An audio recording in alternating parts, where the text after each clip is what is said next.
അങ്ങനെ 144 വർഷത്തിൽ ഒരിക്കൽ മാത്രം നടക്കുന്ന മഹാകുംഭമേളയ്ക്ക് ശിവരാത്രി ദിവസത്തെ കൊടിയിറങ്ങി. മഹാകുംഭമേളയിലെ പ്രധാന സ്നാനവും ശിവരാത്രി ദിവസമായ സമാപന ദിവസത്തിൽ തന്നെ നടന്നു. ജാനുവരി 13 ഭൗഷ് പൗർണമി ദിനത്തിൽ ആരംഭിച്ച പ്രയാഗ്രാജ് മഹാകുംഭമേള ഇന്ത്യ കണ്ട ഏറ്റവും വലിയ ആത്മീയ ആഘോഷമായി മാറി. ഇത്തവണത്തെ കുംഭമേളയിൽ 45 കോടിയിലധികം ഭക്തർ പങ്കെടുക്കുമെന്ന് പറഞ്ഞ ഉത്തർപ്രദേശ് മുഖ്യമന്ത്രി യോഗി ആദിത്യനാഥിന് തെറ്റിയില്ല. ആകെ 66 കോടി 30 ലക്ഷം തീർത്ഥാടകർ ത്രിവേണി സംഗമഭൂമിയിൽ സ്നാനം നടത്തിയെന്നാണ് മഹാകുംഭമേള അവസാനിക്കുമ്പോൾ UP സർക്കാർ വ്യക്തമാക്കുന്നത്. കുംഭമേളയുടെ സമാപന ദിവസമായ ശിവരാത്രി ദിവസത്തിൽ മാത്രം 1.18 കോടി ജനങ്ങൾ എത്തിയെന്നാണ് UP സർക്കാരിന്റെ കണക്ക്. ഇത് ലോകത്തിനുള്ള ഐക്യ സന്ദേശമാണെന്നാണ് യോഗി ആദിത്യനാഥ് പ്രതികരിച്ചത്. കോടിക്കണക്കിന് ഭക്തരാണ് മഹാശിവരാത്രി പുണ്യം തേടി പ്രയാഗ്രാജിലെത്തിയത്. ശിവരാത്രിക്ക് മുൻപ് വരെ 64 കോടിയിലധികം ഭക്തർ പ്രയാഗ്രാജിലെത്തിയതായാണ് അധികൃതർ അറിയിക്കുന്നത്. മഹാശിവരാത്രി കഴിയുന്നതോടെ ഈ കണക്ക് 66 കോടി കവിയുമെന്ന് നേരത്തെ തന്നെ പ്രതീക്ഷിച്ചിരുന്നതാണ്. ശിവരാത്രി ദിവസത്തിന് മുൻപുള്ള ദിവസങ്ങളിൽ തന്നെ 1.25 കോടിയിലധികം ഭക്തർ ദിവസവും ത്രിവേണി സംഗമത്തിൽ പുണ്യസ്നാനം ചെയ്തുവെന്നാണ് കണക്കുകൾ. ഗംഗയിൽ 7 പുണ്യസ്നാനം പൂർത്തിയാക്കിയ തീർത്ഥാടകരുടെ എണ്ണവും 2 കോടിയിലധികമാണ്.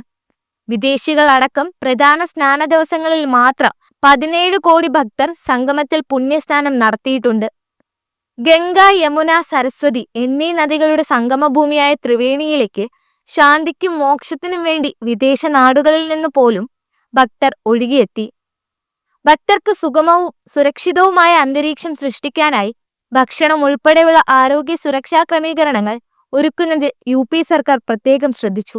ഫെബ്രുവരി 26 മഹാശിവരാത്രിയുടെ അവസാനത്തെ സുപ്രധാന സ്നാനം നടക്കേണ്ടിയിരുന്നതിനാൽ ഭക്തർക്ക് യാതൊരു വിധത്തിലുള്ള തടസ്സങ്ങളും ഉണ്ടാകാതിരിക്കാൻ ക്രമീകരണങ്ങളും ഒരുക്കങ്ങളുമെല്ലാം UP സർക്കാർ വളരെ വേഗത്തിൽ തന്നെ നടപ്പിലാക്കിയിരുന്നു. ഗതാഗത നിയന്ത്രണം, ജനക്കൂട്ടത്തെ നിയന്ത്രിക്കൽ, ആചാരങ്ങൾ സുഗമമാക്കൽ എന്നിവയായിരുന്നു മഹാകുംഭനഗരിയിലെ പ്രധാന വെല്ലുവിളി. എവിടെയെങ്കിലും ഒരു പാളിച്ച സംഭവിച്ചാൽ കോടിക്കണക്കിന് ഭക്തരുടെ ജീവന് തന്നെ അത് ആപത്താകുമായിരുന്നു. അതിനാൽ മഹാകുംഭനഗർ സന്ദർശിച്ച് ക്രമീകരണങ്ങൾ അവലോകനം ചെയ്യുന്നതിനും ഉദ്യോഗസ്ഥർക്ക് ആവശ്യമായ നിർദ്ദേശങ്ങൾ നൽകുന്നതിനുമായി chief secretary Manoj Kumar Singh, DGP Prashant Kumar എന്നിവരെ ചുമതലപ്പെടുത്താൻ മുഖ്യമന്ത്രി യോഗി ആദിത്യനാഥ് തന്നെ നിർദ്ദേശിച്ചിരുന്നു. ഭക്തർക്ക് യാതൊരുവിധ അസൗകര്യവും നേരിടുന്നില്ലെന്ന് ഉറപ്പാക്കലാണ് തങ്ങളുടെ പ്രധാന ചുമതല എന്ന് ഉദ്യോഗസ്ഥരും വ്യക്തമാക്കിയിരുന്നു.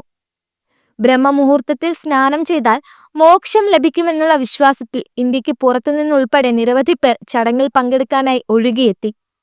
കുംഭമേളയുടെ അവസാന ദിവസത്തെ തിരക്ക് കണക്കിലെടുത്ത് വിപുലമായ ക്രമീകരണങ്ങൾ തന്നെ ഉത്തർപ്രദേശിൽ ഒരുങ്ങി. ശിവരാത്രിക്ക് മുൻപ് വരെ 5 അമൃത സ്നാനങ്ങളാണ് കുംഭമേളയിൽ നടന്നത്.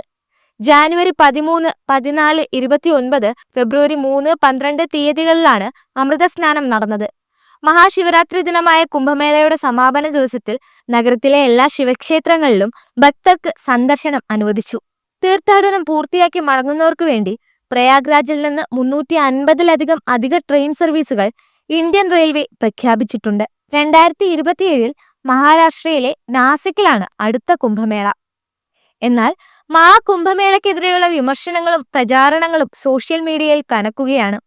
സോഷ്യൽ മീഡിയയിലൂടെ മഹാകുംഭമേളയെ മോശമായി ചിത്രീകരിക്കുന്ന സംഭവങ്ങൾ പ്രചരിപ്പിക്കുന്നതിനെക്കുറിച്ച് UP സർക്കാർ അന്വേഷിച്ചു വരികയാണ്. ഇത്തരം ഗ്രൂപ്പുകൾക്കെതിരെ കർശന നടപടിയെടുക്കുമെന്നാണ് DGP പ്രശാന്ത് കുമാർ പറഞ്ഞിരിക്കുന്നത്.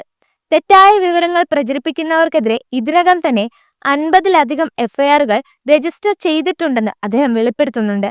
കുംഭമേള മഹാവിജയമായി മാറുമ്പോഴും കുംഭമേള ഐക്യത്തിന്റെ സന്ദേശമാണെന്ന് യോഗി ആദിത്യനാഥ് പറയുമ്പോഴും കുംഭമേളയ്ക്കെതിരെയുള്ള തന്റെ വിമർശനം തുടരുകയാണ് അഖിലേഷ് യാദവ്.